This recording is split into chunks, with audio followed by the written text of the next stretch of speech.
एक शेरनी थी, वह शिकार करने गई तो रास्ते में उसे गीदड़ का बच्चा मिल गया। उसकी मां मर गई थी, नन्हा सा बच्चा आज ही जन्म लिया, नवजात बच्चे को शेरनी दया आ गई, शेरनी को दया आई और वह गीदड़ के बच्चे को ले आई और अपने पास रखकर गीदड़ के बच्चे को अपना दूध पिलाकर शेरनी ने पाल पोस कर बड़ा किया। उसका भी अपना एक शावक था, बेटा था, बच्चा था। क्या हुआ? दोनों बड़े हुए, दोनों की आयु लगभग बराबर थी। एक दिन हाथी ने अटैक कर दिया शेरनी के घर पर, उसके एरिया पर। तो शेरनी ने अपने बेटे शेर से कहा, जा जरा हाथी को यहां से भगा, हमारा घर उजाड़ देगा। शेर का बच्चा जाने लगा तो गीदड़ का बच्चा बोला, मां मुझे भी आज्ञा दो, मैं हाथी को आज परास्त करूंगा। गीदड़ के बच्चे ने, मां ने कहा तेरे बस का हाथी नहीं है, पर जिद किया, चला गया। अच्छा, वो गीदड़ का बच्चा था पर शेरनी का दूध पिया था तो वो अपने आप को शेर समझने लगा था और वो भी शेर की तरह दहाड़ने की कोशिश किया और हाथी के सामने खड़ा हुआ। हाथी ने देखा गीदड़ की इतनी हिम्मत, दहाड़ रहा है, उठाया, सूंड से घुमाया, धड़ाम से पटक दिया। नस नस टूट गई गीदड़ के बच्चे की और शेर के बच्चे ने हाथी को पराजित करके वहां से भगाया। गीदड़ का बच्चा रोता रोता अपनी मां के पास आया।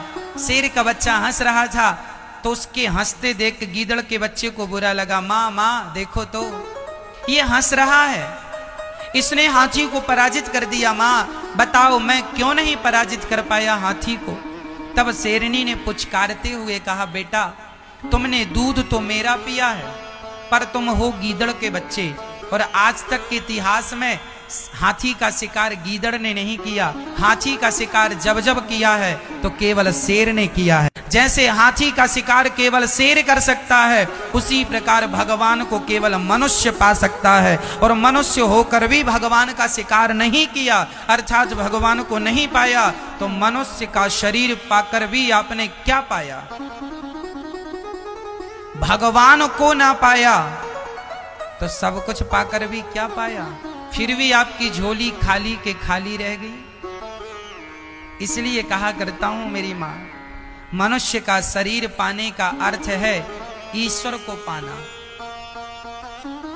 यदि ईश्वर को नहीं पाया गया, भजन नहीं किया गया, परोपकार नहीं किया गया, तो मनुष्य का शरीर पाना व्यर्थ। फिर तो हम कुत्ता बिल्लियों की तरह जीकर मर गए।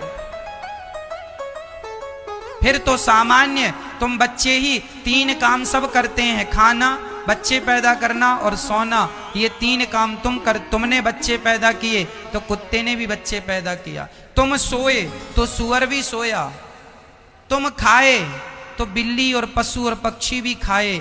तुम खाते हो वो खाते हैं, तुम सोते हो वो सोते हैं, तुम बच्चे पैदा करते हो वो बच्चे पैदा करते हैं। फिर तुम में और उनमें अंतर ही क्या रहा? यदि तुमने भी केवल ये 3 काम ही किए तो क्या अंतर रहा कुत्ते में और तुम में, सुअर में और तुम में? अरे तुम में और उनमें यही अंतर है कि तुम वृंदावन धाम में बैठ के भगवान की कथा सुन सकते हो, तुम वृंदावन आकर अपना कल्याण कर सकते हो, तुम भगवान की चर्चा सुन सकते हो, घर में भगवान का नाम जप सकते हो, कीर्तन कर सकते हो।